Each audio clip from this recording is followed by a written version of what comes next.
Ұйқы дегеніміз не? Барлығымызға белгілі, күш жинау үшін, энергия жинау үшін бізге қажетті инструмент.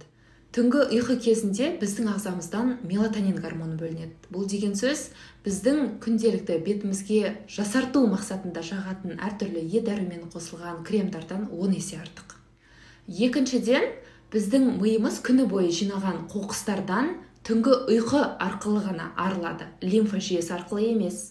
Сол үшін де түнгі ұйқыңыз сапалы болса, таңертең ойыңыз ашық, жаңа информацияларды қабылдауға дайын тұрады.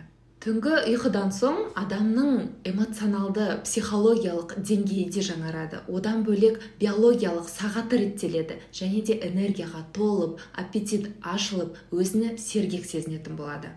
Ата-аналар балаларының ұйқысына аса мән бере бермейді. Өздері қай уақытта ұйықтаса, балаларын да сол уақытта ұйықтатады, және де таңертең сағат 7-де тұрып, балабақшаға апарады, мектепке апарады.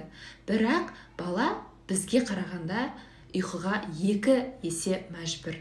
Яғни баланың организмі өсіп жатқан организм, баланың миы дамып жатқан организм. Күнделікті көптеген ақпараттарды миына сіңіріп, соны қорыту мақсатында да балаға өте көп энергия қажет. Сол себепті де балаға, ата-анаға, барлық адамзатқа ұйқының маңыздылығын айта жүруіміз қажет.